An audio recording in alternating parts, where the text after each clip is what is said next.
নমস্কার। ঘড়িতে এখন বিকেল ৫টা বেজে গেছে। আর আমি আপনাদের সঙ্গে ক্যামেরার এপারের বন্ধু স্বপ্নিল চলে এসেছি কানে কানের একটি নতুন পর্ব নিয়ে, এবং আজকে আমাদের রথযাত্রা সিরিজের দ্বিতীয় পর্ব। তা শুরু করা যাক। আজকে একটি ছোট্ট গল্প বলবো আপনাদের সঙ্গে, এবং এই গল্পটি আপনারা হয়তো অনেকে জানেন বা অনেকে জানেন না, কিন্তু গল্পটি ভীষণ ইন্টারেস্টিং। তা আমাদের বাঙালির জীবনে বলে শুধু বলবো না, আমাদের পুরো সামাজিক জীবনে একটি জিনিস কিন্তু প্রায়শই দেখা যায়, সেটি হলো দাম্পত্যের কলহ, বিবাদ, ঝগড়া, ঝামেলা সবকটাই একই সমার্থক শব্দ হয়ে যাচ্ছে। তবে যেটি মূল উদ্দেশ্য সেটির সঙ্গে এই গল্পর একটি রিলেশন আছে বলেই কথাটি বলছি। এটি অনেকে হয়তো ইদানিংকালে অনলাইন মাধ্যমে শুনে থাকবেন, মানভঞ্জন। আহা, কার মানভঞ্জন বলুন তো? আমার আপনার? না, এ এক ঐশ্বরিক মানভঞ্জন। স্বয়ং জগন্নাথ মা লক্ষ্মীর মানভঞ্জন করছেন। কেন? তাহলে শুরু করা যাক। স্নান যাত্রায় জগন্নাথ, বলভদ্র, সুভদ্রা তিনজনেই ভালো করে স্নান টান করেছেন, কিন্তু এবার স্নান করে যথারীতি ঠান্ডা লাগিয়েছে, গায়ে জ্বর। এবার ভীষণ চিন্তা, মাসির বাড়ি যেতে হবে, যে কি করে যাবে। তখন সেই জ্বরের মধ্যে জগন্নাথ যে সময়কালীন থাকেন, মানে সেই জ্বরের যে পিরিয়ডটা, যে সময়টা, সেটিকে অনেকেই জানেন অনবসার বলা হয়। কারণ এই সময় প্রভু ভক্তদের দর্শন দেন না, পাচন টাচন খেয়ে থাকেন এবং সবসময় শুয়ে টুয়ে থাকেন, খুব সেবা টেবা হয় তার। এবং এই সেবা কে করেন জানেন? হ্যাঁ, আক্ষরিক অর্থে দেখতে গেলে মনে হচ্ছে সেই মানে পান্ডারা করছেন বা পুরীর পুরোহিতেরা করছেন, কিন্তু না, অরিজিনালি জগন্নাথের সেবা করছেন কিন্তু মা লক্ষ্মী।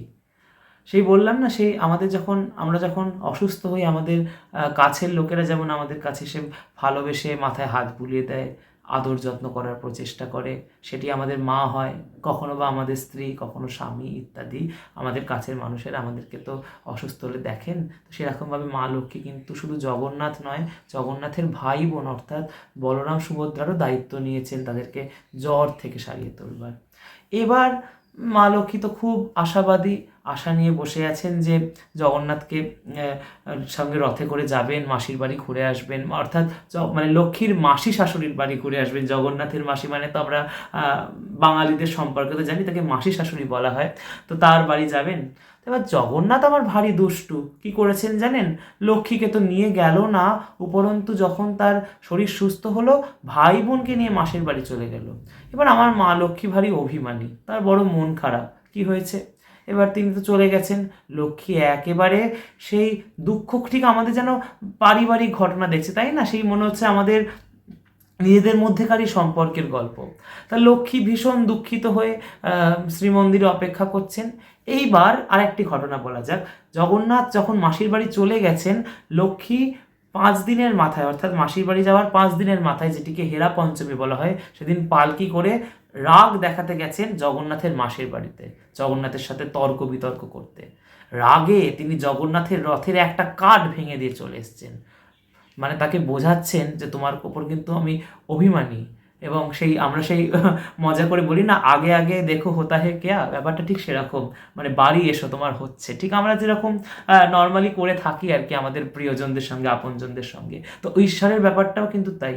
তাই রথযাত্রা সিরিজটা ভীষণ ইন্টারেস্টিং হয়ে যাচ্ছে ক্রমশ, কারণ আমরা মানুষের সঙ্গে ঈশ্বরের একটা সংযোগ স্থাপন করার প্রচেষ্টা করছি, একটি সম্পর্ক, একটি সম্বন্ধ স্থাপন করার চেষ্টা করছি। যদিও সংযোগ, সম্পর্ক এবং সম্বন্ধ তিনটি শব্দ সম্পূর্ণরূপে আলাদা, বলা উচিত যে আমরা একটা কানেকশন তৈরি করার চেষ্টা করছি, রাইট? তা এবার হেরা পঞ্চমী দিন তো মা লক্ষ্মী কাঠ ভেঙে চলে এসছেন। এবার উল্টো রথ হয়েছে, জগন্নাথ বাড়ি ফিরেছেন। মানে শ্রীমন্দিরে ফিরেছেন উল্টো রথে।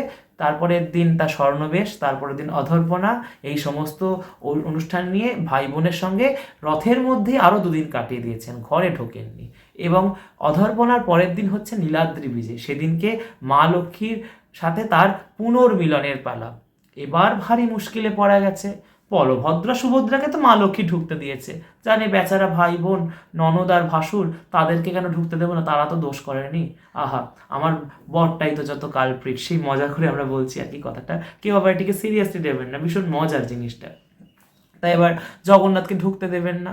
জগন্নাথ এবার কি করবেন, বউয়ের মান হয়েছে, সেই আজকাল সেই আমরা সেই ঝামেলা টামেলা পড়লে আমরা চেষ্টা করি না, সেই আসলে স্ত্রী হোক বা স্বামী হোক তারা তো বড় আপন জিনিস, তাদেরকে খুব কি বলবো যত্নে করে রাখতে হয়। আমাদের একটা এরকম, বিশেষ করে যখন আমরা প্রথম প্রথম রিলেশনশিপে যাচ্ছি, সেরকম একটা মেন্টালিটি আমাদের অনেকের তৈরি হয়। তাই জন্য আমরা তাদেরকে অনেক রকম গিফটস দেওয়ার চেষ্টা করি, অনেকভাবে নিজেদের সময় দেওয়ার চেষ্টা করি। তো জগন্নাথও ভারী বিপাকে পড়েছেন, তাই তিনি একটা প্ল্যান ভাবলেন। কি প্ল্যান? আহা, লক্ষ্মীকে কিছু দিয়ে ভোলাতে হবে, তবে যদি একমাত্র লক্ষ্মী শোনে। তা প্রথমে ফুল, মালা, শাড়ি, গয়না সব কিছু দিয়েছে। মা লক্ষ্মীর মান ভাঙে না। মা লক্ষ্মী বলছে, না, তোমাকে তো আমি ঢুকতে দেবো না, তুমি আমাকে এত কষ্ট দিয়েছো, তুমি ভাই বোনদের নিয়ে ঘুরে আসতে পারলে, অথচ আমাকে নিয়ে গেলে না। আহা হা হা, এ একবারে ঠিক হচ্ছে না। শেষে জগন্নাথ কি দিয়ে মা লক্ষ্মীকে তুষ্ট করলো জানেন? রসগোল্লা। হ্যাঁ, আমাদের বাংলার রসগোল্লা। এবার এখানে একটা বিবাদ বা দ্বন্দ্ব চলে যে রসগোল্লা আসলে উড়িষ্যার নাকি রসগোল্লা আসলে বাংলার। কারণ জগন্নাথের এই নবীনচন্দ্র দাস যবে রসগোল্লা ইনভেন্ট করেছিলেন, তার অনেক আগে থেকেই কিন্তু যতটুকু খবর আছে যে পুরীতে এই রসগোল্লার প্রথা চলছে। যদিও আমি ভুল হতে পারি, যদি কোনো ভুল বলে থাকি আপনারা সংশোধন করে নেবেন এবং নিজ গুণে ক্ষমা করে দেবেন।